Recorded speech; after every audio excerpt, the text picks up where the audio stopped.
Really think big, because I mean, if you set your mind to it and you work hard and things go your way, you can really achieve big things. Oh yes, the new Ladies European Tour #1.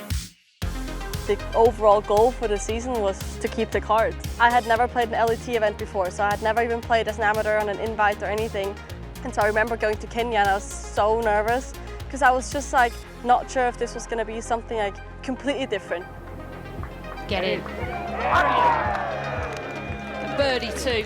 I wasn't sure if all the people that I knew from like junior golf and college golf were still going to be, you know, the same people. And then being in Kenya, and I remember I think the first person I saw was Alex Firsterling. And just, oh, it's so good to see you. I'm like, oh, I guess all still the same after all. I remember my goal was just to make the cut.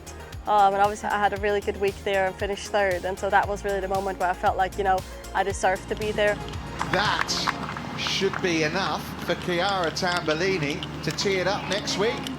Early in the year we were here in Riyadh as well. I remember going to the driving range and the person in front of me was Lexi Thompson, and I was just like so starstruck.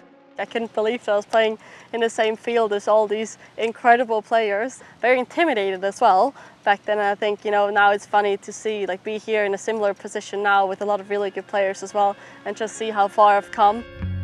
I can definitely compete with them, and I think that's a pretty cool feeling. As we look at Tamburlini.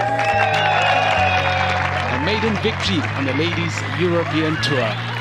Pressure increased a little bit after that, because I just wanted to prove that that was not like a one-time fling or so as well, you know, like I wanted to get that feeling again firstly. And you know, there's always things you can improve on, and I think that's what I was focused on a lot during the whole season really. I mean, even if you play well, there's just always these little tweaks that you can do to improve.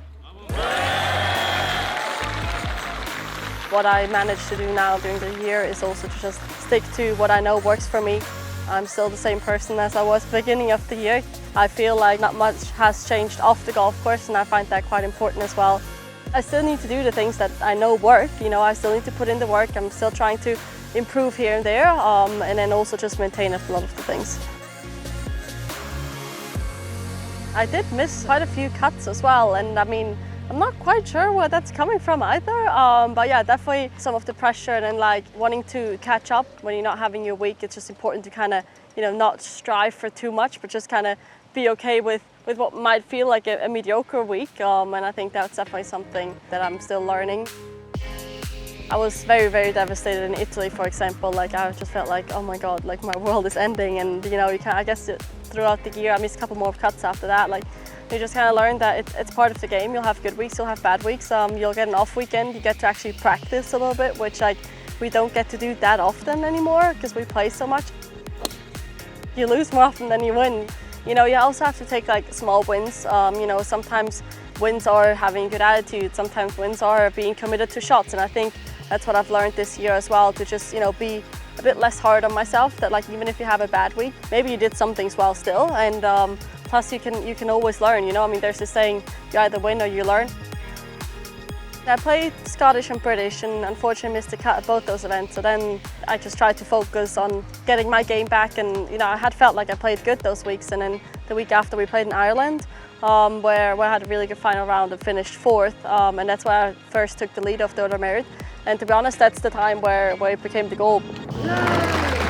The round of the week, 65 from Chiara Tamburlini, and we have a new #1 on the Ladies European Tour. The team win in China was incredible, and so we go to Taiwan the week after, and I was really tired that week. The Pro-Am got cancelled on the Tuesday, so Monday was travel day, we took Monday off, and Tuesday got rained out, so I didn't practice. So I had 2 days off that week with only one practice round leading up to the event, and I think honestly in a way that was almost a blessing, and I knew that my game was in a good spot. You know, usually I'd be stressing if I feel like I can't practice and kind of get the confidence, but like I was just trying to back myself with the successes I've had the week prior.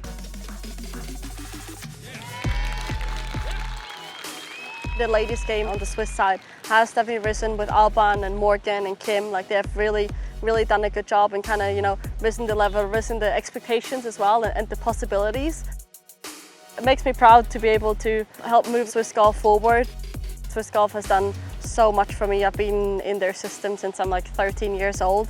So I definitely wouldn't be here without them. And, you know, to be able to set new milestones and try and, you know, have like young girls think big as well, you know, like we come from small Switzerland, but that doesn't limit us. The first Swiss player with that achievement.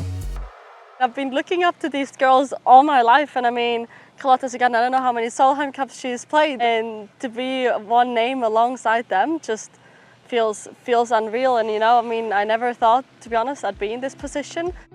So yeah, I'm just trying to enjoy it and soak it all in, and hopefully, yeah, carry on the momentum to next year as well.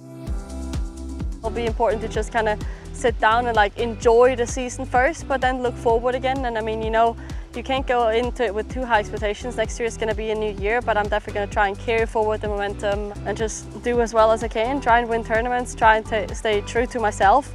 Hopefully, you know, playing in some of the majors again and try and improve there, and yeah, just have fun, because I think that's what's been a key ingredient this year too.